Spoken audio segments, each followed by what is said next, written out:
learning to understand what are the things you're naturally good at, what are the things you love doing that just comes natural to you, and then do more of those things, because that is how you win in life. In today's episode, I sat down with Matt Singer, serial entrepreneur, business coach, and public speaker. He's also the host of one of the biggest SEO conferences, the SEO Mastery Summit, that hosts over 400 people in the digital marketing space to share ideas and network. Matt and I talked about the DiSC framework and how he identifies different personality types in a blink of an eye. With this method, he helped clients go from 5 to 8 figures using only people management. If you look at the world out there, if you look at it from a business perspective, no one have ever been hired because they don't suck at anything. Like, people are hired because they're great at something. I hope you enjoyed this episode and find it really helpful for your future leads or your next hire, or even to understand yourself better. So let's get into the video. So hi, Matt, how are you? I am fantastic. Where are you at right now? I am in Denmark. I'm sitting at a fun beach house with my uncle here on a small, tiny island in Denmark, enjoying some summer and getting ready for a few more conferences in a couple of months. Fantastic. So the reason why I asked is because you're always somewhere else and you have this lifestyle where you move around literally every month or twice a week. And I know that firsthand experience. But it's incredibly motivating for people who want to travel and you can afford to kind of live this type of lifestyle. And I know that one of the key things is delegation and good management, which is why you are famous in the industry. And today we kind of going to dive into more specifically DiSC. Would you mind kind of giving us an overview of very, very shortly, like what is DiSC? Like, what is it? Is it a test? Is it some theory? Yes. Magic wand? I don't know. It's definitely a magic wand. No. So DiSC fundamentally is a behavioral framework that was developed back in the there was written a book in the 20s or 30s around it, and then there was a guy who took it in the 40s and really developed the whole framework around it. So it's fundamentally about natural human behavior. In other words, well, what do you do when you don't think about what you're doing, right? So that's a great way to sort of put it into a box, if you will. So the fundamental about it is that it's really, how does people think and how do they behave and how do they, in principle, utilize their brain when they're on autopilot, right? So as all people, we can force ourselves. We can say, okay, I'm gonna do this thing. It's super awkward. It's horrible for me, but I'm gonna do it anyway. So when you're very conscious about something, you can push yourself to do things. But the question, and particularly from a work perspective, where you get the most value, is understanding what are the things people are just naturally good at. Because if you can identify what people are naturally good at, it makes it very easy to put them into jobs and into roles where they're consistently doing things they're naturally good at, instead of having to put significant effort in on a daily basis to try and do the thing, right? Okay, so let me stop you a little bit, because for us, I mean, I've been into this training a lot, so I understand, but a lot of people don't understand how they behave on an autopilot. And just give me a little bit of specific examples of what you look at when you're trying to define their main profile. I mean, the principle behind DiSC is there's 4 sort of core personality types, which is D, I, S, and C. And those 4 personality types are they all have different sort of natural behaviors, right? And everyone is basically have a primary and a secondary personality piece. So when you see another human being, you'll basically see either the primary or the secondary personality type come out. And fundamentally, to identify people and to understand people, all you need to learn to do is read body language a little bit. So it's listening to, for example, the sound of people's voices. It is how fast they speak. It is even how they speak. So the types of words, for example, and it's how they move their body. So, how much do they smile? Even to some extent, how do they smile? And so it's relatively simple sort of body language pieces that, by looking at those very, very quickly, and I'm talking, when you get good at this stuff, it's a matter of seconds for you to meet a new person you've never met before to you actually understand them, right? And this can be both physical. It's obviously easier if you meet people on a face-to-face basis, but this can definitely also be the case if you're meeting someone on a Zoom call, or sometimes even when you learn to understand how different people write emails differently. Just sometimes one or two emails will tell you enough to understand exactly how they think and their behavior, right? Okay, and before diving into each personality types, could you tell me a couple of case studies where your clients succeeded with DiSC? Most of the time, honestly, it's either about recruitment or it's specifically around moving great people into roles that are better for them, right? So a client of mine had a guy who had ended up being a CEO, and he was pretty horrible at the job. Again, like most people, he hadn't had any training, and therefore he wasn't particularly good at managing people. But also, he wasn't really interested in it. Like he was interested in the title because it sounded cool, but it wasn't generally a job he was particularly eager on. Very quickly, the board sort of identified and said, "Hey, this guy is great. He's been in the company for many years. We will definitely replace him, but what's a good role for him?" And when I worked with them, it was very easy to see that the guy was very technical. He was I would say, a typical sort of tech founder of a business more than anything. And he fundamentally ended up moving to a role as a CTO in the company when the new CEO came in. And fundamentally, that just changed the company because they suddenly had a CEO that was much more proactive, made things happen, and really drove the company forward. And this guy could really do what was his strength, which was figuring out the tech stuff, being the nerdy guy. And he didn't need to talk to a ton of people all the time, but his focus was really working with the small team he had and really making sure all the tech stuff was running smoothly. So that was a great example. Also, from a hiring perspective, one of the things I have a lot is people coming to me and they either say, "Hey, I totally want to get out of the business," or "I want to help to hire someone to do my job so that I can do other things around the business," right? And quite a few examples of that where I work with clients that we've found the right kind of person. Sometimes it's maybe putting them into a slightly lower role initially. So, for example, a COO role, and then making sure they're up to scratch, making sure they understand the business, and then eventually, when they're ready, move them into the CEO role. Yeah, but lots of clients where we've done that with and gone through that process. But again, the key thing is you want to put the right people in the right places, right? Yes, and one of my favorite quotes from you is hiring the wrong people is like the the biggest how do you that loss for a company, right? Correct me if I'm wrong. And it's like incredibly expensive to put someone into a CEO position and turns out that they are not the right person for CEO. And I see like a pattern here because a lot of companies would think that the time spent in company could lead them to become like a higher role or like a bigger role, which in your case is no, let's look how this person, what are their strengths and weaknesses, and then kind of put them into that position, right? So I want to ask you like to briefly summarize each letter because first of all, they're super interesting. Second is, a lot of people are not aware that people can be classified so easily, help them find out their strengths. Yeah, so if we just go around, so fundamentally it's just a simple square. So you have the D, the I, the S, and the C. D stand for dominant. So it's basically people who are sort of in the male world, you would call them alpha males to some extent. So it's people who are very assertive, they're very sort of direct, they always speak their mind, and they're constantly trying to make things happen, right? They're constantly taking action. And those are the type of people who always want more.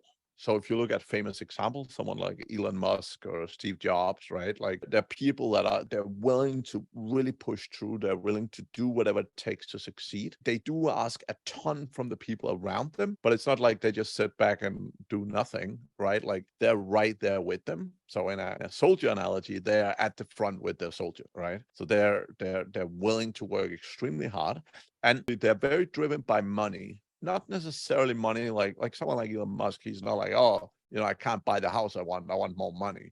That's not the point. But two very dominant people, money represent a measure of success. So the thing is, they're constantly looking at, am I a success in life? And they're people like Elon, they always underestimate themselves. They're like, yeah, but I could have done more. I could have done more. I could do better.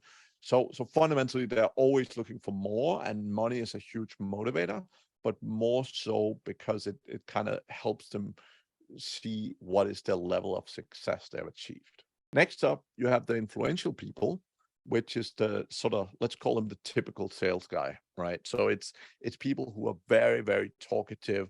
They love people everywhere. They talk to everyone anywhere. When they walk down the main street, they'll randomly start talking to people here, there, and everywhere. And they're really, really social creatures.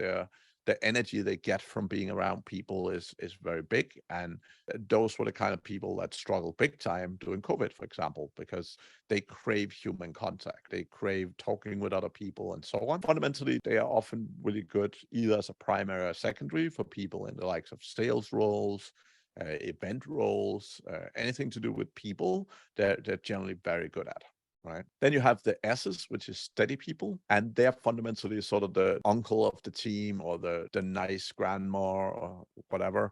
Very, very nice people who are also very people oriented, but they're not out there. They won't just talk to random people on the street. They're a little bit more shy. So while they love conversations, they love talking to people, they prefer people talk to them first. Right. So at a networking event, for example, they'll stand around, they'll be smiling, and they'll hoping, make eye contact and hope people come and talk to them. They're generally not super comfortable making the first move. But generally in organizations, you see them a lot. They're very, very good team players. And, they're the kind of people that always show up. They're always doing a decent job. They're rarely the best performers, but they always show up. They always do their work. And they're generally extremely loyal, right? So they tend to stay around for a long time. Now, the essence about these people is they care so much more about the people around them compared to how much they care about themselves. So if you ever see them unhappy, it's typically because one of their friends or one of their colleagues or one of their family is struggling, and that makes them unhappy. It's often less about themselves. And the biggest challenge for them is often that because they're so busy with everyone else, they always deprioritize themselves. And that's often both when it comes to eating healthy food, exercising and so on. They're often so busy helping everyone else that they can forget about themselves a little bit. Right. And then lastly, you have the C's, which are conscientious people. And they are fundamentally the nerds or the geeks of the world.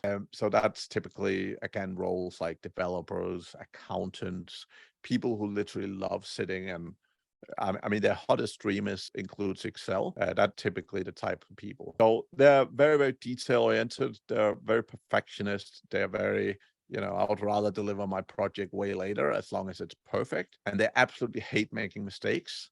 And they absolutely hate admitting they make mistakes. Right? They're generally like the steady people, they're reserved. So again, if you've ever tried to have a phone call with a developer, every second sentence from them is like, can you send it in an email? Can you send it in an email? Just email me, because they are so much more comfortable with written communication compared to verbal communication. And that's their preference, right? So that is sort of generally the brief overview of the four. And again, everyone is basically, everyone have a primary and a secondary that are always adjacent. So you can be DI or ID, you can be IS or SI, you can be SC or CS, and you can be CD or DC.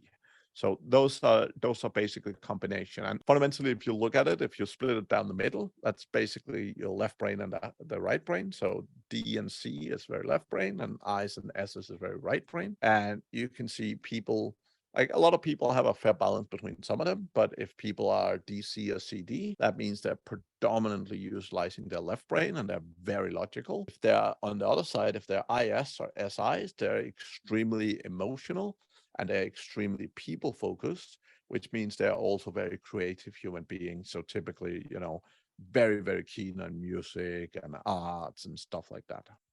Okay, now that you mentioned it, now that you bring logic and creativity into the conversation, just a quick question: like, if you were to choose your next CMO, because it's an aspiring CMO podcast, right? Then what would be like a quote quote perfect combination of these four? Or does it matter even? So most people can learn a lot of things, but what you have to think of and the way you want to think of it is, what is it I need in the role of a CMO? So if you're looking at the four different personality types, right? So the dominant people, for example, is people who are very good at getting shit done. They're very good at hitting deadlines. They're probably not the most creative. They're probably not the most detail oriented at all, but they're very good at getting shit done. So if they have to have a deadline, have something they have to get done, they'll really, really push to make sure it happens, right? So if that's a trait that you're looking for, the D's might be great. Their eyes are probably the most creative people, right? They have so many ideas every day, all the day, nonstop. And they're very good at sort of coming up with ideas and getting a lot of ideas out of the team, right? If that's what you feel you need in a CMO, if you're looking for the ideas person, then an influential person is probably a good fit, right?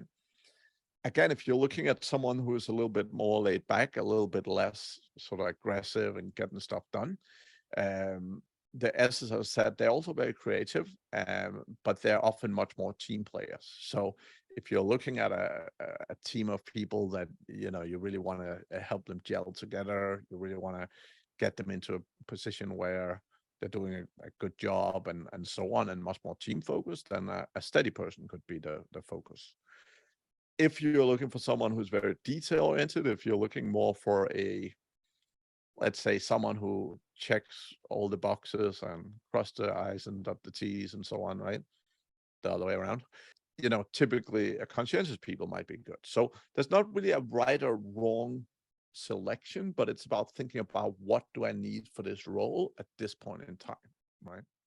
Okay, I think that was a very diplomatic answer too, and kind of highlights that every single personality type has an advantage. And yeah, because a lot of people, especially like social media, pop culture, they really push the high D profile where you have to get up early, do your thing, cross the deadlines, always just push yourself. But we know that, for example, less assertive people like the C's and S's are like naturally not into that thing. So yeah, and since it's an aspiring CMO podcast, I would like to see your opinion on, for instance, if you're a marketing agency owner and you're looking for new clients, how does DiSC really help in this thing?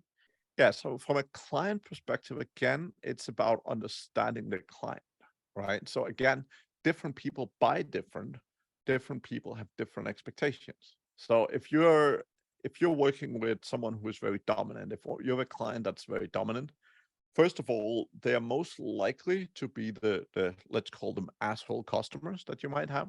So they are very demanding. So if you sign a contract with them, they expect to get delivered and so on. They will often ask for more stuff. They will often be very demanding of you. They have no problem asking for more. Again, from your perspective as an agency, being straightforward with them and being honest with them and say, hey, you know, this was the agreement we had.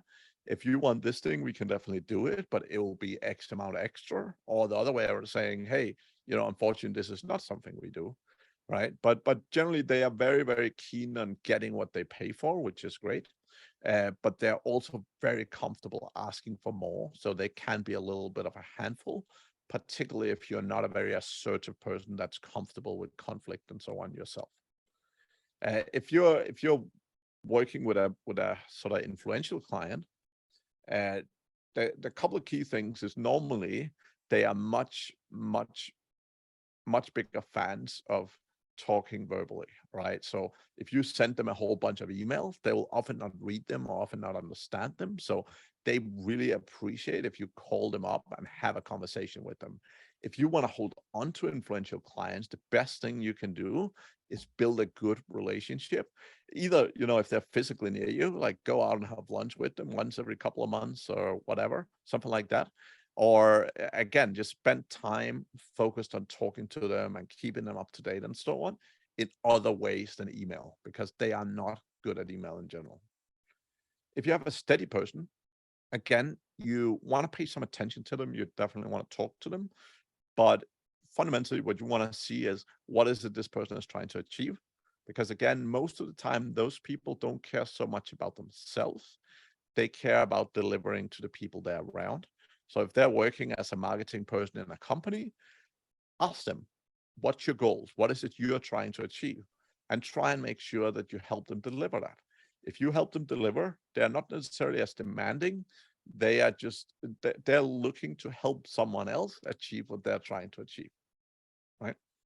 And lastly, if you're working with a conscientious person, or you're trying to sell to a conscientious person, it's all about details. Like, they want to know how often, when can I expect it, and they want detailed reports, and they want information, and they can never have enough data, right? And they are the kind of people who would often message you and say, hey, I see you're doing this, how are you doing it, what's the right way? Like, they will ask a lot of what questions, and they will really trying to that basically the people that are likely to micromanage, right? So they're not necessarily demanding in the way that the dominant people are, but they're the ones that are watching every step, right? They're like, hey, I saw you had a spelling mistake in a social media post and stuff like that, right? Again, the communication with them is very email based. So send them as much information you can. The more, the better. And again, have a clear process defined upfront. So if you tell him, hey, we're going to have a call once a month, and we'll send you an email once a month with details, and you then don't do it, they'll be at your back, right? So you want to tell them exactly, give them clear expectations up front, and they will generally stick to whatever your expectations are, right? Cool. Thank you. Because, okay, now that you've mentioned these like over and over again with like the communication style, the emailing, and yesterday I had a call with Steve Todd, and, I know Steve from you and Steve, but just want to highlight to the audience that, Steve built up an email list of like 15, 16,000 subscribers, and all by SEO. And SEOs are very high Cs, like extremely conscientious people, right? Am I right? Yeah. Yeah. They are. And like how Steve, I know he didn't do it consciously, but the way that he communicated to these people obviously like magnified, and that kind of attracted more people who are like him and like them through the communication type, which is like emailing. And every week at the same time, he even mentioned that there was one week he messed up the time zone, and then he already got emails from his subscriber, hey, where's your newsletter? Which is like a very high C trait, is it? Yeah, definitely. Yeah. Okay, so let's go to the other side of the coin, but you don't have to go into too much detail if you don't want to, but like, how do you find this when you hire people and you scale your companies or your clients' companies? Fundamentally the same as I said when we're talking about the CMOs, those kind of roles, right? Like, the essence is understanding always, what am I looking for in this role? And But a lot the of thing people is, don't know. Like, a lot of people don't know, but like, if you could describe the ideal person, and they would obviously be perfect at everything and do everything on deadline and so on, right? A lot of creative people will understand that. So many people are not both good at programming and design, right? It's kind of two different things. That you can find some people that are very good designers and decent programmers, or very good programmers and half decent designers, but you very rarely find people who are amazing at both, right? And it's just because, again, it's two very, very different skill sets, right? So for example, when you're looking at your team and you're saying, well, what is it we need to add to the team? Do we need someone who's amazing at writing sales copy? Do we need someone who's amazing at graphic design? Like, what is like the core skill that if you had this skill, it would really help you out, right? So when people are hiring, like, often they'll be like, okay, let's find someone to do social media, let's find someone to do email marketing. But fundamentally, I look behind the scenes and saying, well, so marketing teams are often somewhat smaller, right? So if you have 2 or 3 or 4 people, it's about looking at, what is the strength of the people I have already, and where is it that I don't have strength? So where is it right now that we are lagging behind, right?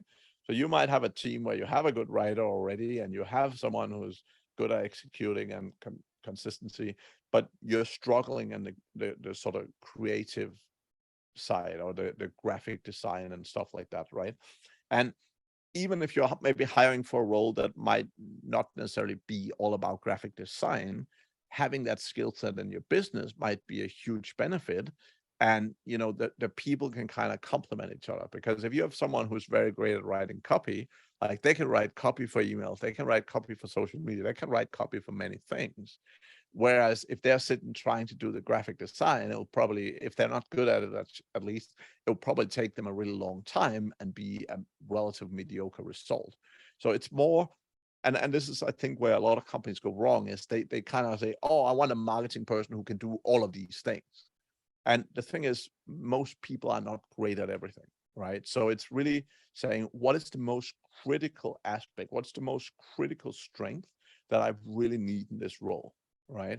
So for How do you example, if you, help people like that? Like many times, even business owners don't know what they need, and often they default to hire someone like them. yes, which is correct. But I think fundamentally, again, looking at your team, I mean, most people who, if you have a couple of marketing people, or even if you don't have any, if you sit down and say, what's the most critical skill? So for example, if you want to write an email newsletter and you've never written before, a lot of people say, okay, well, the tech skill and understanding how to do email is most important.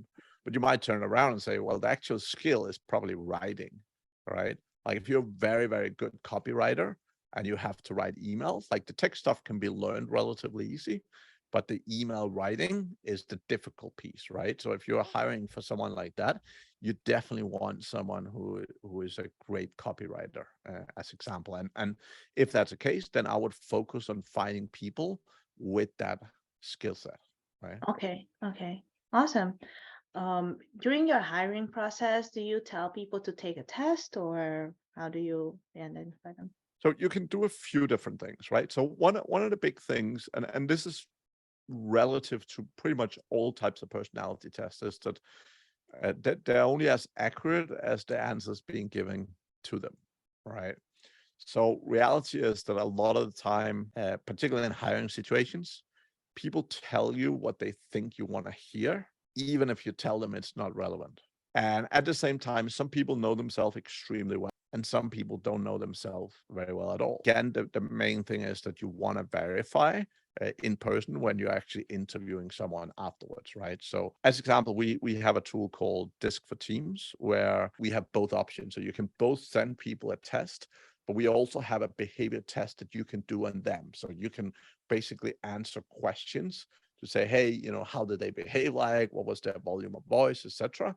And when you get used to observing those behavior, you will learn over time how to do it automatically. But in the beginning, we have a tool that's super, super good at helping you do this. And again, if you have a lot of candidates in your pipeline, you can send them the test and get them to do the test up front if that's something that's important to you for the particular role.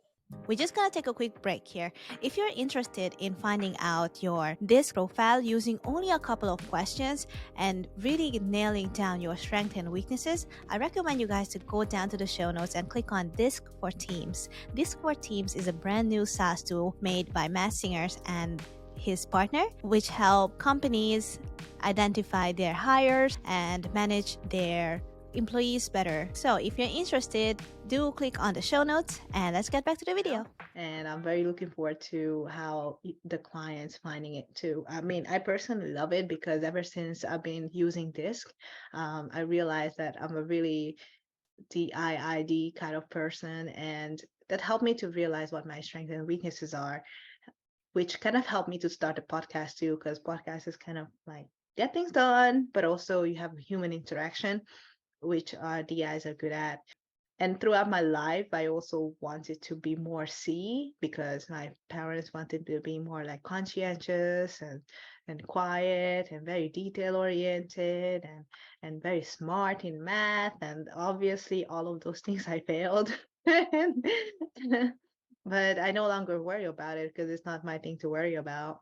Yeah. So I really encourage everyone to learn DiSC, at least the basics from Matt, from his training, or we kind of read about it, because you get to understand your core strengths as a human being.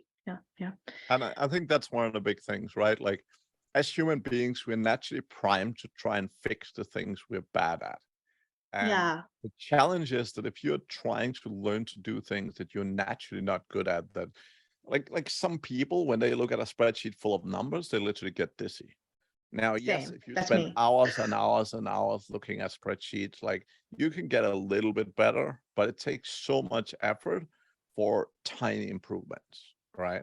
Whereas if you're doing things that you're actually naturally good at, you see so much better result in a much shorter span of time. And this is the world, right? Like if you look at the world out there, if you look at it from a business perspective, no one have ever been hired because they don't suck at anything. Like people are hired because they're great at something.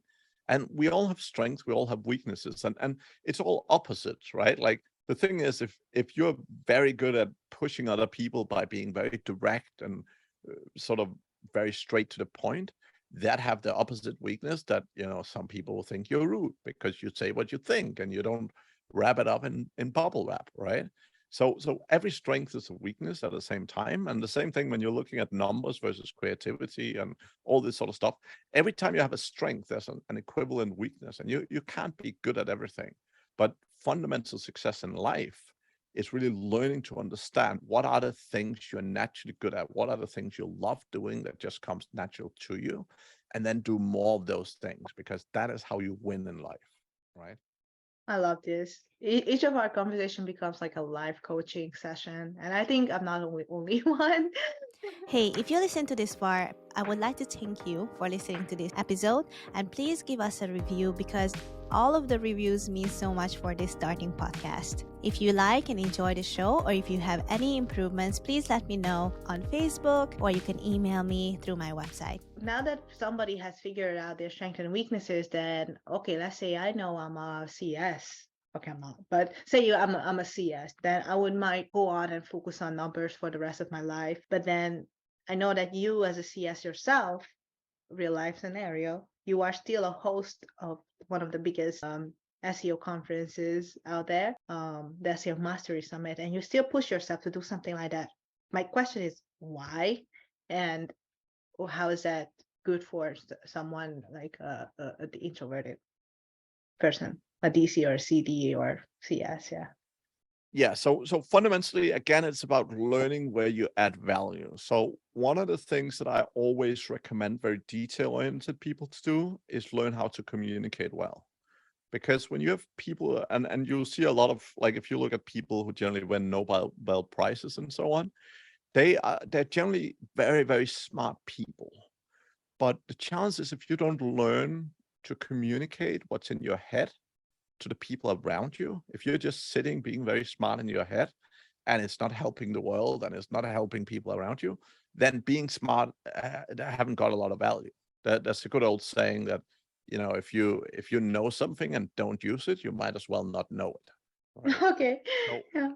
one of the key things for me working with very smart people, so people who are very conscientious and have very high IQ, is really about teaching them how to communicate better.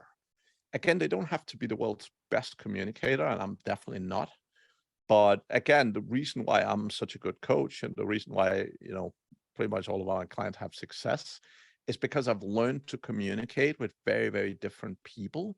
So I've learned to take the things I know and the knowledge that I have and give it to people in a way that no matter what kind of personality they are, they can take it and they can utilize it to take action and make things happen, right? And so that's the big piece for me. So fundamentally, I am still very introvert. I'm not the most social person on the planet, but I push myself a lot to do it because I've made a very conscientious choice to be in the world of business. And when you're in the world of business, it is all about relationships. It's all about people. And again, like there's a lot of things I'm not good at, and I try and hire people to help me with those. So in the majority of my businesses, as you said, I'm very conscientious and steady as a natural personality.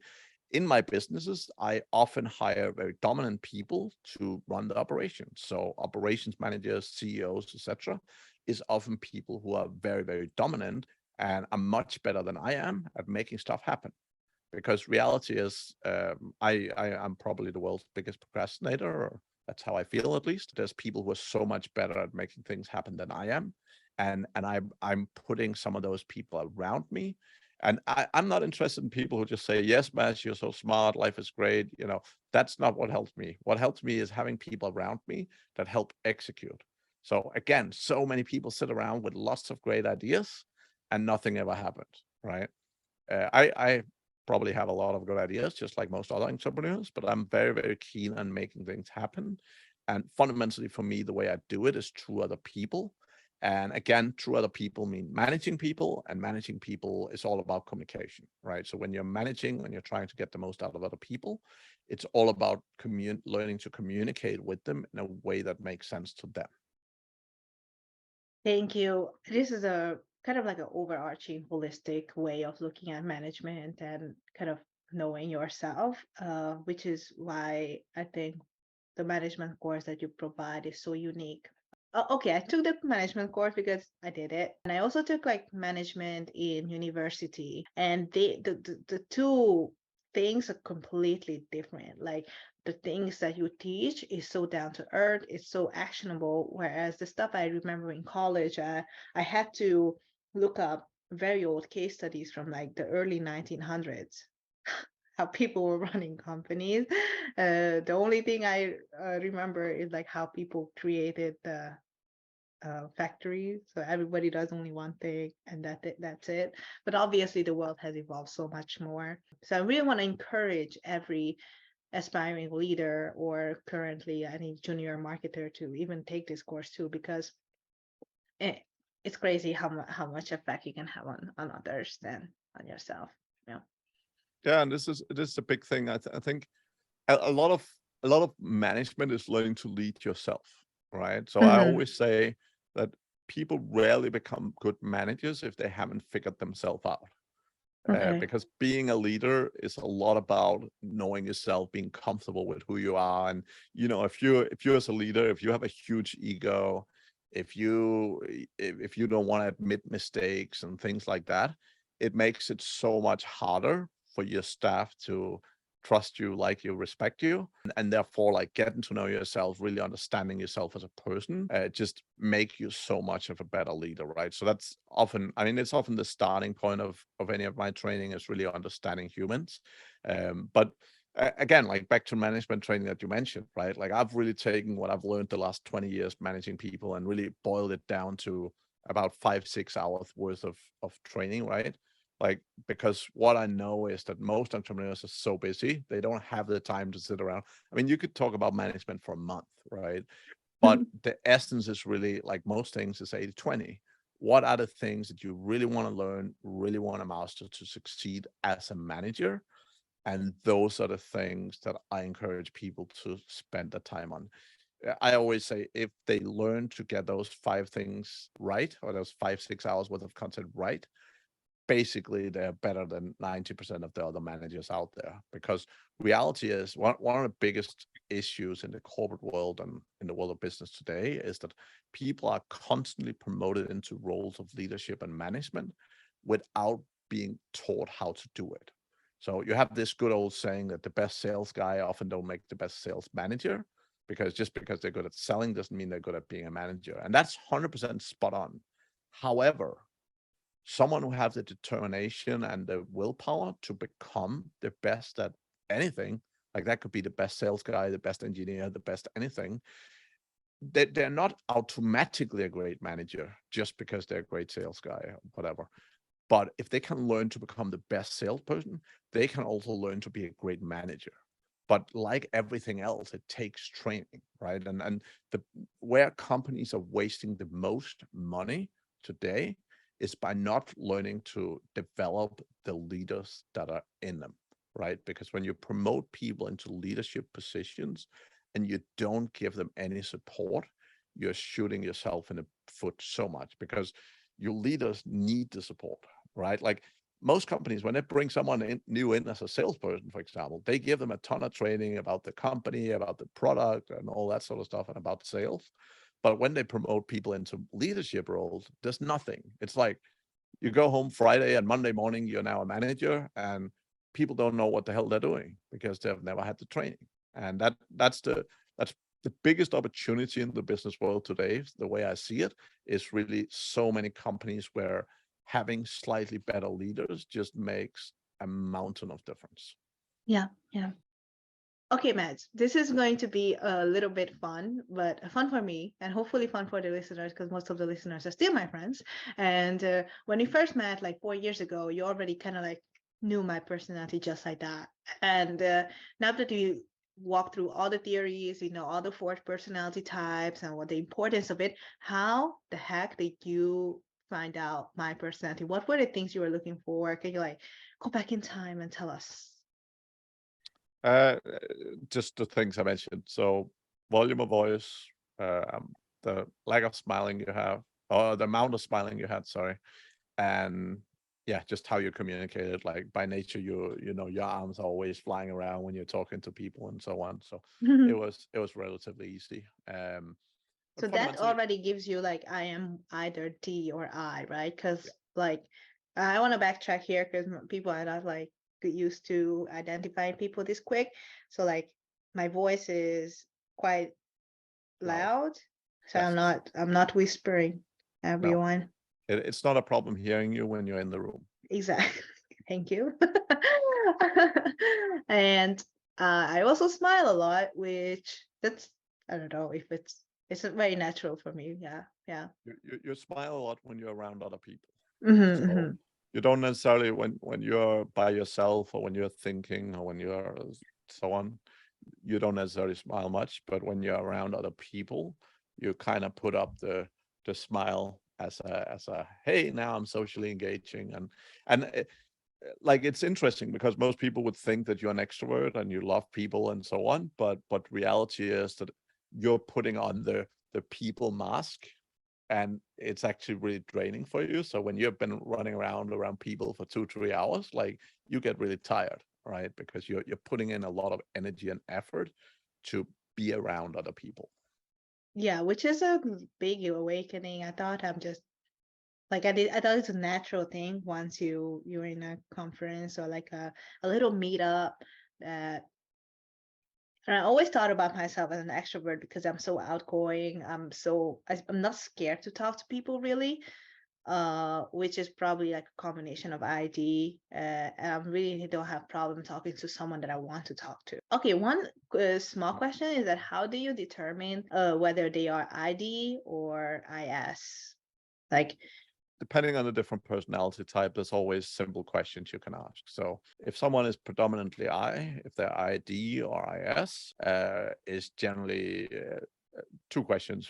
Main one is the person good at getting shit done, right? If a person is generally an IS, they tend to have millions of ideas and never really executing. If okay. they're an ID, they tend to be pretty good at executing. You can also ask the other question, which is, how much does this person care about others? So are they mostly focused on themselves? It's me game, or are they super focused on other people? So if they're IS, they tend to be a lot more focused on other people.